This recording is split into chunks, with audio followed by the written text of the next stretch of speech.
Welcome back to Where Rovers Walk. Coach Steve says this is the most confident I've been about a genuine, serious promotion push for many, many seasons. Well, we've gathered our Rovers fans together to ask them the question, is it too early to start to talk about the P word, that being Premier League? Welcome back to Where Rovers Walk.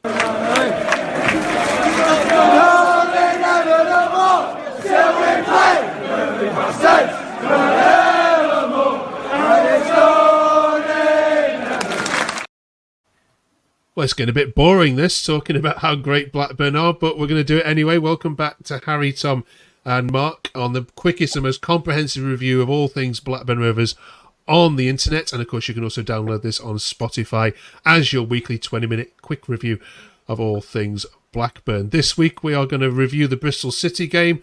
We're also going to look ahead at the next game coming up in game week 7, talk about left-backs and ask these guys who their unsung man of August or player of August should be. All right then, Harry, kick us off. Bristol City that bad, or were Blackburn that good? It's a mixture of both. The first thing I was going to say is that Bristol City were really poor. The amount of times they tried to pass it out from the back in the first half, what led to our first goal. That happened a couple of times where they just couldn't seem to play out defensively. But Rovers were clinical. Every man to a T was can't have a complaint about anyone's performances, and we were more than worthy of the 3 points. Absolutely. Let's talk about Hashi now, shall we, Mark? He's just such a likeable player, isn't he? I've seen his collecting his award afterwards. He just plays with a smile on his face. Genuinely made you forget who Sammy Smodics is, isn't he, if he carries this on? Yeah, I mean, like you said, he's a really likeable player, but I think he's a really likeable guy as well. I think John Eustace mentioned it after the game, said how well he's gone down with the rest of the lads, and how again he's enjoying his football. He's got a smile on his face. But yeah, I mean, we haven't done too bad over the recent years. We're plucking a striker. We lose one, we think, oh no, that's it. And then somehow we seem to find another. We've had Dak, Armstrong, Brereton, Diaz, Smodic, but we always seem to find another. And hopefully, like I said, 4 goals already. But yeah, he's the 2 goals he took on Saturday were absolutely fantastic. And defensively, Tom, I think I actually need to make an apology on this channel formally to Ainsley Pears because. Oh crikey! Let's switch that bit off there. We can't actually read the main point here. Jad made a good point. I put it on here. Feels like Pears has regressed after Kaminsky left because there was nobody to challenge him for that place. But now we've got Toth coming in. He seems to be getting back to his best. All in all, he's a plus for the whole team, and he made some crucial saves, didn't he? Especially in that second half. So yeah, hands up. I will apologise now for calling Ashley Pears, I think, useless 3 weeks ago. Yeah, I mean, I've spoken on this show before that I am a fan of Ainsley Pears, and I was really pleased for him. I think it was a great performance, probably one of the best performances he's put in for a while. It was almost like he's got a point to prove. Like you said, now the new goalkeepers come in. He kept Rovers when it was 2-0 up, and Bristol were through on goal, and there was almost 2 one-on-one chances. He kept us in the game, but you could see he was really kind of pumped up for the game, and all the players right around him with words of encouragement. It was a confident performance from Pears, one that we haven't necessarily seen a lot of this season, but I think it was really important he and the team kept the clean sheet, and hopefully it can continue on into the game at the weekend. Okay. Let's look at some other takes, if that's okay. Harry, Japanese football actually tweeted after the game. It says, you got Yuki for 1/10 of the price of Sam Gallagher, and he's already scored more Championship goals than Sam managed last season. Absolutely crazy. And to Tommy's point at the top, 9s and 10s were all over the pitch. Beck, Trav, Yuki, Dolan, everyone. Can't fault this squad's work rate and heart. Everyone playing for the badge, and you love to see it. Yuki is special. The quality is unreal. 3 from 3 for home and a clean sheet. Eustace is cooking. Are there any weaknesses to this Blackburn side that you've seen so far, Harry? Well, I don't know. I mean, it'd be harsh to pick up on any weaknesses in particular. If anything, you'd be nitpicking. There has been a point in second halves of games where we've sort of switched off for sort of 10, 15-minute periods, and that has a couple of times cost us some goals. The Norwich game and the Derby game come to mind, but of course that's nitpicking if I had to think of anything. Realistically, can't have any complaints at all. I think it's beyond Rovers' wildest dreams, the start that we've had to this season, and long may it continue. Yeah, and we need to remind you there's now only 3 teams that haven't been beaten in the league, and you guys are one of them, which is phenomenal. Okay, the question we're asking them is about promotion and Premier League. It is only 6 games in, but come on, let's be honest, Mark. You're starting to believe a little bit. This could be at least a playoff position, couldn't it? Based on this start. I've been supporting Rovers far too long to get too optimistic. But I have got to say that of all recent years, with a realistic promotion push, there's something that feels a bit different about this season. Going into the game on Saturday, I was a lot more confident than what I am normally going on Ewood.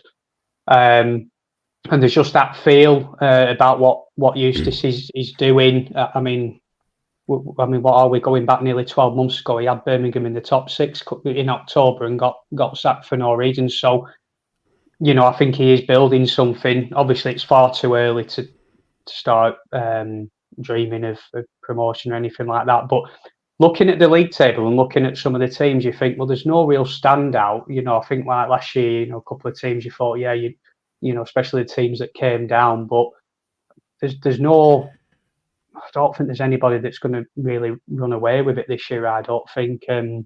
So I think top 6 and playoff is definitely up for grabs. And it's like anything else in football, you've got to keep that momentum going. I think we've got a good run of games coming up now.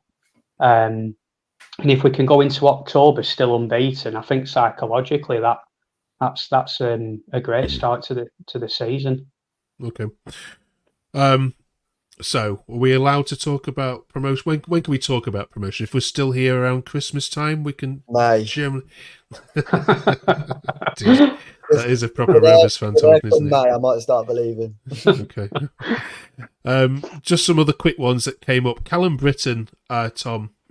That's the only player I think I could see on Twitter was getting a little bit of needle. Is he a championship player? Yeah, I'm very much a positive person, and I try and always see the positives of all the players we've got. I like Callum Britton. I think he offers a lot. He's good on the ball. His delivery of the cross is good. He's a good team player since he came in. I think he more than merits his place in the Blackburn side. A bit like I mentioned this before with Joe Rankin Costello, he had a bit of abuse from the fan base, and I think because everyone else around him is probably playing at an 8 or a 9 out of 10, if he drops his performance levels to like a 6 or a 7, which is still solid, he maybe seems like the weak link in the side. But I think he offers a lot more than when he plays than if we had like a replacement in the team. I do like him. I think him and Pickering on the flanks work well together, and obviously with Hayden Carter and Heim at the back, with those two as fullbacks, I think it's a really solid back four. So I think Callum Britton more than deserves his place in that Rovers back four. Okay, there were quite a number of debuts in the Bristol City game. Just want a quick summary of how they did. Bath, Harry. Yeah, really solid. Can't really ask for anything more. Didn't have to do that much, to be honest, but everything he did, he looked good. Yeah, no complaints. Okay. There was a young 16-year-old Iger Tijon. Tijon. Okay, cameo. But how did he look, Mark? It was very difficult to say. I think he only had about 3 or 4 minutes on the pitch, but I have seen him play for the under 23s already this season, and he does look some talent. And no, Rovers did a lot to try and keep hold of him in the summer, and I think there were Premier League clubs definitely sniffing around. So it's good that he's already got that. Even though it's, like I said, a cameo appearance, it looks like he's even at 16, he's going to look to get in the squad and maybe get a little bit of a chance. And again, I think Rovers we've always been quite good at looking to give youth a chance anyway. Okay, and finally, Cantwell, Tom, as well. Now, yeah, Cantwell is a signing that's really excited me. We've been linked with him for a while over the last couple of seasons, and to see him come on the pitch, I think he didn't really have a huge amount to do, but just a couple of touches that he made, you can see the quality there. I think I've read a lot on Twitter of negative comments from all these bitter Rangers fans that are pleased to see the back of him. And I've always seen a player in there, and I think he really feels like he can kind of get his career back on track at Rovers. He showed enough in the small part he played when he came on that I think he will be a player for Rovers. How we can get him in the team to start, I don't know at the moment, because obviously, like I've heard other fans before say, don't rock the boat too much. But I think he's a real player to have in that squad. And when he does come on and when he is match fit, I think he said he needs a couple of weeks to get himself fit. He will really be, I believe he can be the real difference maker in this team for Rovers, provided we can see the Todd Cantwell that we saw from 3 or 4 years ago when he was being doubted, 40, 50 million pound price tags on him. Okay. He's not going to be very happy sitting on the bench for much longer, though, isn't he? Yeah. Okay. From one derby last week to another derby this weekend, a trip to Deepdale. We're going to hopefully speak to our Preston fans, so let's bring them in.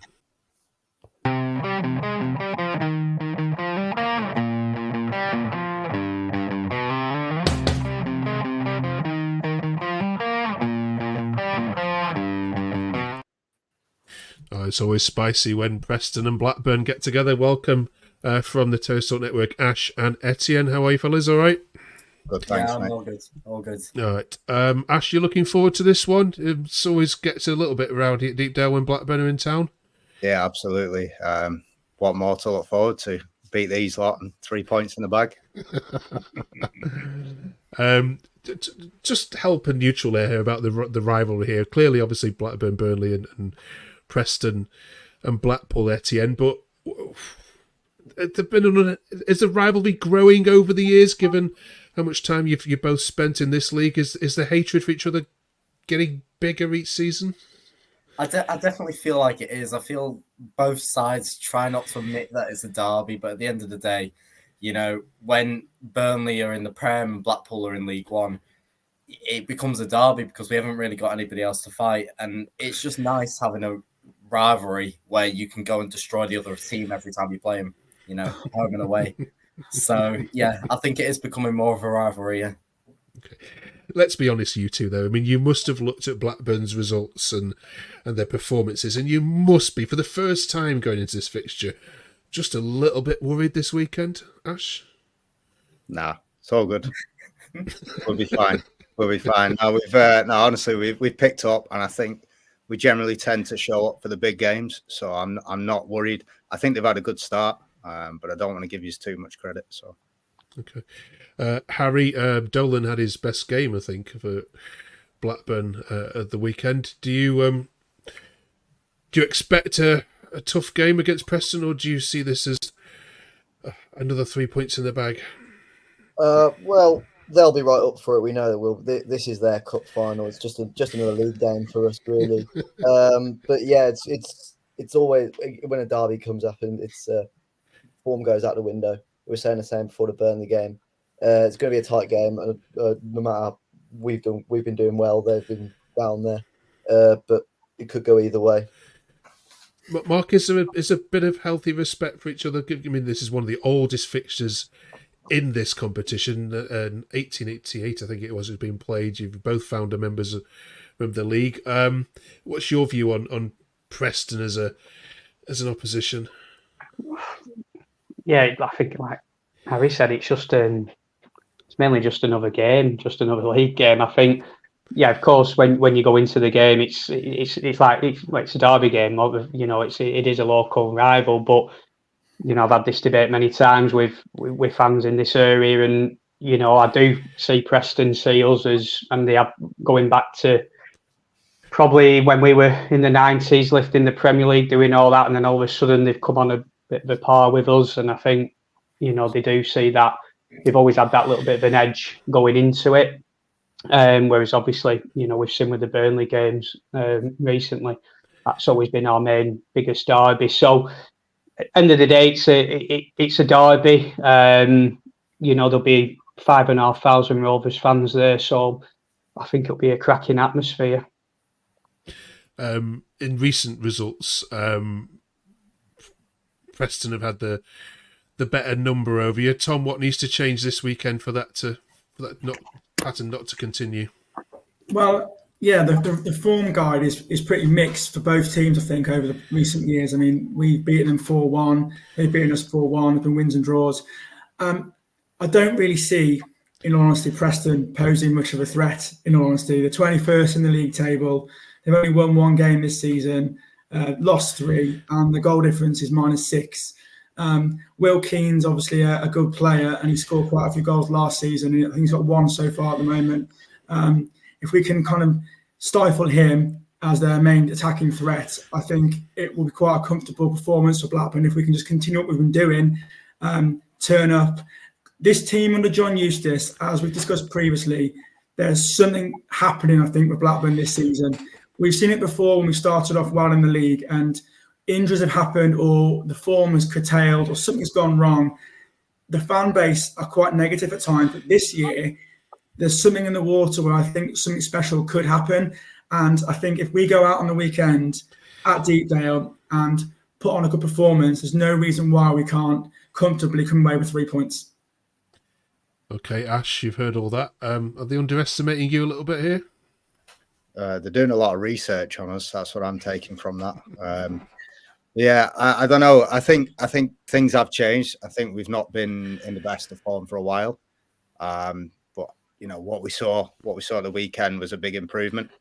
If we can continue in that vein, and hopefully the more time the players are spending with the manager, hopefully the better things get. But yeah, I always hope for a win. Okay, all right. I'm going to end the conversation before there's a fight breaking out here. Etienne, can you give us a score prediction? You're at home.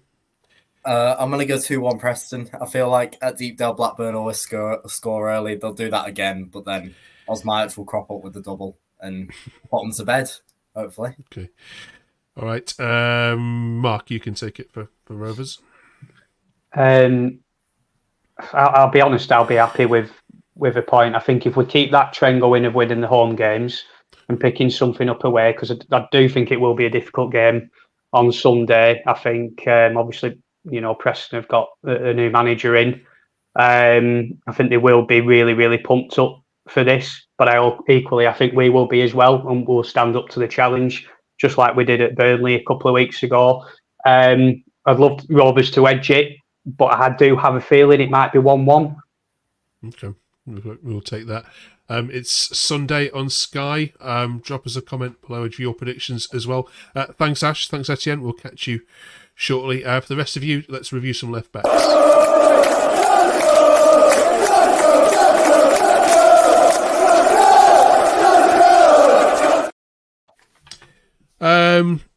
We've spoken a lot about Beck, and at the moment he's getting lots of the headlines. But quite honestly, do you feel you are short in this area? Sorry, Harry. No, not at all. I think we've got 2 really, really high quality left backs. We've spoken before about Pickering on this show, how he perhaps doesn't get the plaudits he deserves. Mr. Consistent, he always puts in a decent show. But Beck's come in, and the fact that I said the other day that I'd be pretty happy if Pickering never had to play a game for the rest of the season because Beck was so good, and that's no disrespect to Pickering, but Beck was just in both games. I thought he did have a little bit of a shaky start to the first game against Burnley, naturally as expected, but he's come in and he's just been a world beater. I think for me, he looks like that natural Andy Robertson replacement for Liverpool in years to come. So yeah, I think two really solid left backs. I don't think you'd really complain about either of them being in your starting 11. And that's what we need. I think competition's healthy, and having 2 really high quality players is a real great asset for Rovers. Okay. All right. Finally, then, before we let you go, we're asking for your August Player of the Month unsung hero. Tom, can you kick us off with this one? There's been a few players that I kind of caught the eye this August. For me, I think it's been a massive season so far for Tyrese Dolan. He's always kind of had a point to prove and had a bit of a chip on his shoulder, it seems, the last couple of seasons, where I think he's not necessarily had all the game time he probably perhaps deserves. He's got a lot of ability, a lot of skill, and I think this season he's now being properly coached and he's beginning to have an end product behind his trickery and his runs. I mean, the goal that O'Hashley scored, that all came through the drive from Dolan to get the ball and to run at the defenders. And then in recent seasons, he might have lost possession, or he might have tripped over his feet or fell over, but the pass at the end was a perfect weight for O'Hashley to score. And I've seen Dolan a lot this year, and his work rate is second to none. He puts a shift in, he works hard for the team, and he battles. So all the kind of showboating that we have seen that he has got in his locker, I think he's now beginning to realize that there's a time and a place for that. And I think that's a lot of credit, again, goes to John Eustace for kind of harnessing that ability within him to get the best out of his talent. I think Dolan this year has been, for me, my unsung hero. Okay. Good shout. Mark? Yeah, I mean, I think Tom nailed it there with Dolan. I mean, I think there's a few players that come to mind. Again, there's been a lot of high performance. Dolan, yeah, you can't argue at all with that. I think I'll go with Tronstad. I think he's just Mr. Reliable. I think, again, he's one of those players that is probably one of the first names on that team sheet. And especially with now Travis coming back into the midfield with him, complementing each other. Yeah, I think, he was, again, apart from Snodich, was probably our best player last season. But again, this year he's just carried on in great form. And again, we're looking better in the midfield areas. So yeah, I'll go for Tronstad. Okay. Harry, you can choose your own, or you can jump on board with any of those two. I think they're both great shouts. I think they've both been really good this season. I'm actually going to say Lewis Travis. I think I don't know what they were feeding him over in Ipswich last season, but he's come back a almost completely different player. When we saw that Eustace wanted to start lining up with him and Tronstad playing together, you sort of thought, is that progressive enough? Does that seem a little bit too defensive minded?